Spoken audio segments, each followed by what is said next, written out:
Welcome to the first of our 5-part Restorative Practices series training, intended for teachers and staff in Tucson Unified School District. Each employee who takes these self-paced professional learning trainings must complete them in order. Each part is a different individual training, beginning with this first part, which details an overview of the Restorative Practices training. Part 2 following this part will cover effective statements and responses. Part 3 will cover the social discipline window, including not, for, to, and with. Part 4 will cover the 9 effects and compass of shame. And finally, Part 5 will wrap up with the Restorative Practices training with circles. Let's begin. Once again, this first part of our 5-part series is a broader overview of the following 4 Restorative Practices trainings in the series. These trainings are provided by the TUSD Student Relations Department and are again intended for all TUSD teachers and staff. So what are restorative practices and what are their goals? According to the International Institute for Restorative Practices, or the IIRP, the aim of restorative practices is to develop community and manage conflict and tensions by repairing harm in relationships. The IIRP identifies the goals of restorative practices as fostering understanding of the impact of the behavior, repairing the harm that was done to people and relationships, attending to the needs of victims and others in the schools, avoiding imposing on students intentional plan, embarrassment, and discomfort, and actively involving others as much as possible. With that in mind, let's wrap up the initial training with an overview of the next 4 trainings to follow in our series. Part 2 in this series will cover effective statements. The term effective statements is another way of saying expressing your feelings or sharing impact. Effective statements are the most informal type of response on the restorative practices continuum. Expressing your feelings, positive or negative, is a crucial first step toward fostering healthy group dynamics. Frequently, students will be more receptive to effective statements if they are delivered privately. Some examples of typical responses that can be turned into effective statements include, "Nice job on your project. Thank you for getting straight to work. Stop teasing Sandy."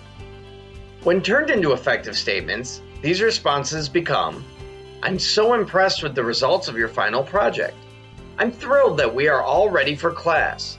I'm uncomfortable when I hear you tease Sandy."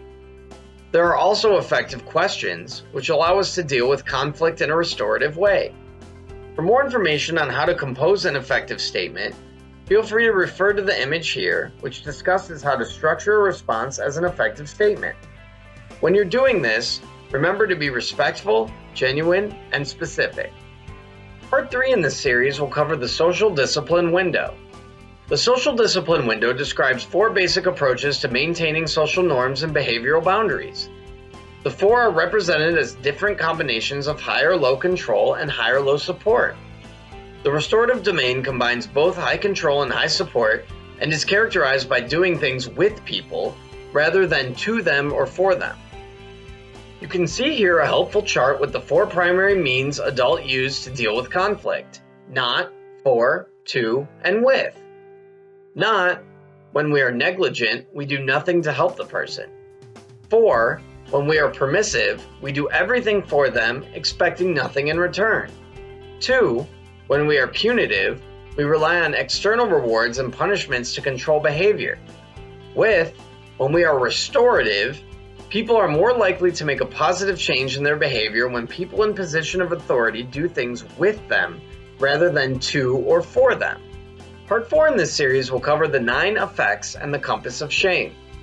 Renowned psychologist Sylvan S. Tompkins identified 9 distinct effects to explain the expression of emotion in all humans. Most of the effects are defined by pairs of words that represent the least and most intense expression of a particular effect.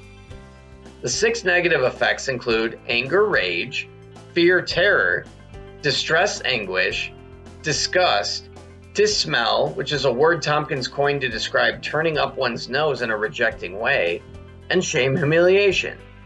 Surprise, startle is the neutral effect, which functions like a reset button. The 2 positive effects are interest, excitement, and enjoyment, joy. D.L. Nathanson had developed the compass of shame to illustrate the various ways that human beings react when they feel shame. The 4 poles of the compass of shame and behaviors associated with them are withdrawal, or isolating oneself, running and hiding; attack self, or self-put-down, masochism; avoidance, or denial, abusing drugs, distraction through thrill-seeking; and attack others, or turning the tables, lashing out verbally or physically, and blaming others. Part 5 in this series will cover the restorative practice circles. Restorative practice circles are a symbol of community, enhance the quality of relationships, and are a proactive process to build bonds. Circles can be used to plan projects, learn new skills, and address concerns. Types of circles include proactive and responsive. Proactive circles provide opportunities to build connection and trust among students and teachers.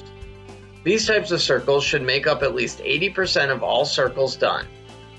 Proactive circles can be used for doing a check-in, check-out with students, to discuss classroom norms, content, to address academic goals, and to address behaviors proactively. Responsive circles should be used to address conflict and harm done. Some tips for facilitating circles include: set clear topics and goals for the outcome of the circle, set a positive tone, keep the focus, make students your allies, always sit in the circle with students and participate fully. Congratulations! Now that you have a brief understanding of the 4 main areas of restorative practices we will cover in our series, head to topic number 2 and pass the quiz with an 80% or higher to receive full credit for this course, and then register for part 2 of effective statements and responses.